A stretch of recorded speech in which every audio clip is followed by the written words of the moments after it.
Senhor presidente, senhores parlamentares, nos últimos dias eu tenho recebido muitos juízes, muitos promotores, muitos deputados, muitos senadores, muitas pessoas preocupadas com os mais pobres, né? Muitas pessoas preocupadas com a reforma previdenciária que supostamente estaria preocupando os mais pobres. É engraçado que nenhuma dessas categorias jamais bateu no meu gabinete para falar sobre os empréstimos a milionários do BNDES ou talvez a correção da tabela do imposto de renda, ou sobre auxílio moradia de juízes e promotores, ou mesmo, aliás, muito menos, sobre o aumento de salário de juízes do Supremo Tribunal Federal, que tramitou neste Congresso há pouco tempo. E isso me despertou a curiosidade, né? De onde é que veio essa súbita preocupação com os mais pobres dessa categoria que, na pior das hipóteses,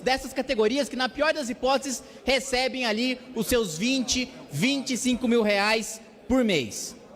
Estudei a reforma, senhora presidente, e descobri que, para quem recebe um salário mínimo, ou seja, para os mais pobres, que essas categorias tanto dizem defender, as coisas não só não pioram, como melhoram.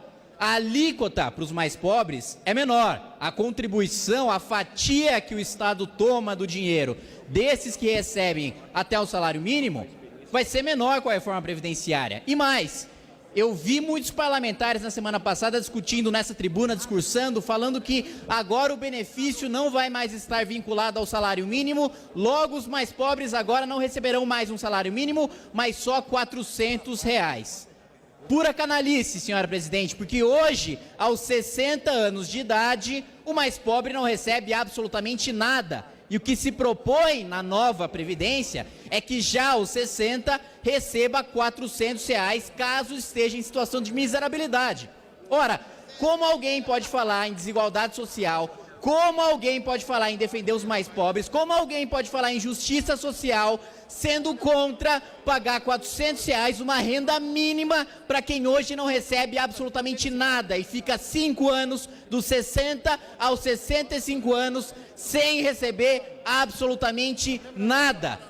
Que diabo de defesa dos mais pobres é essa em que você só defende que ele receba o benefício 5 anos depois e que aos 60 anos ele passe fome caso ele não tenha contribuído o tempo suficiente?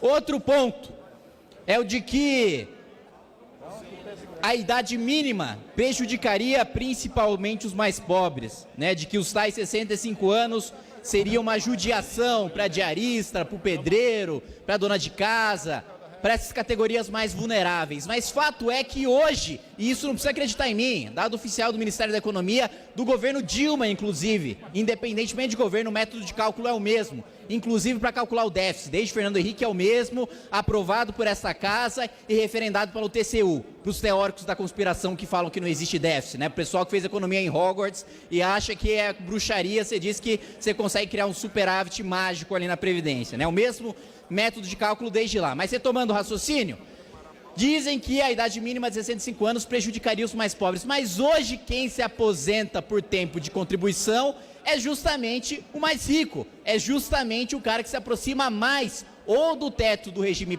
geral ou do regime próprio, recebendo seus 15, 20, 25, 30 mil reais. O pedreiro não consegue trabalhar todo o período do tempo de contribuição formalmente para se aposentar por idade, nem a dona de casa, nem o diarista. Que diarista que tem o trabalho estável, salário fixo, formal, com a contribuição arrecadada durante todo o seu período de trabalho, durante toda a sua vida laboral? Nenhum! Isso é uma ilusão, isso não existe. Hoje, inclusive, para corroborar esse dado, os estados que têm as aposentadorias mais precoces são os estados mais ricos. E os estados mais pobres já se aposentam por idade. Ou seja, não existe prejuízo nenhum para quem hoje se aposenta por salário mínimo. Pelo contrário, para quem hoje se aposenta com salário mínimo, vai haver uma antecipação do benefício em 5 anos e a alíquota vai diminuir. Mas aí me causou curiosidade, né? Bom, já que não prejudica os mais pobres, por que juiz, promotor, deputado, senador, ministro está batendo na porta do meu gabinete para falar contra a reforma e falar que está preocupado com os mais pobres? E aí eu fui ver como essas classes são afetadas pela reforma previdenciária.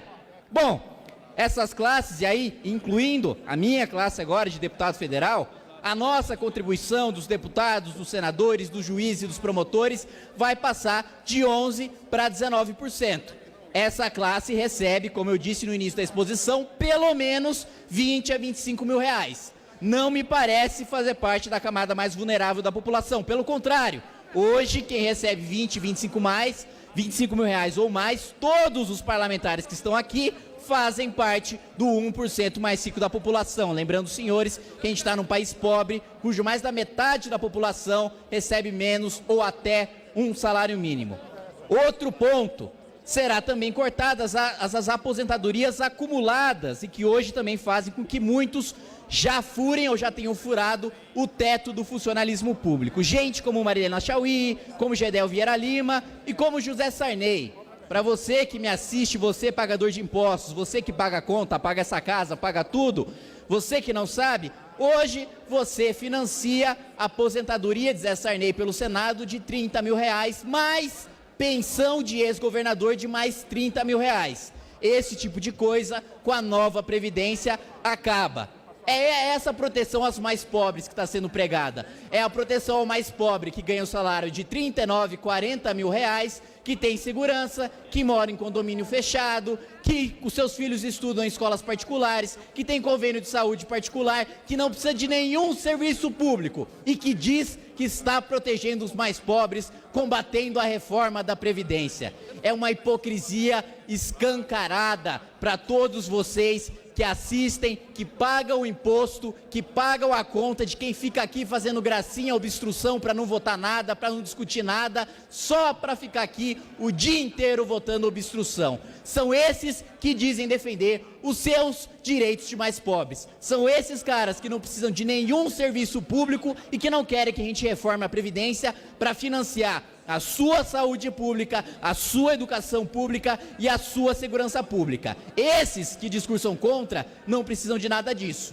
Você que está me assistindo precisa. É uma escolha. Ou você defende um Brasil de parlamentares que defendem que a gente utilize o nosso já escasso orçamento para financiar os seus próprios privilégios, ou que a gente defenda um país em que o orçamento do Estado seja prioritário para o que deve ser prioridade, como saúde, educação e segurança, que sem a reforma vai continuar absolutamente sucateado. Obrigado, senhor presidente. Obrigada, nobre deputado.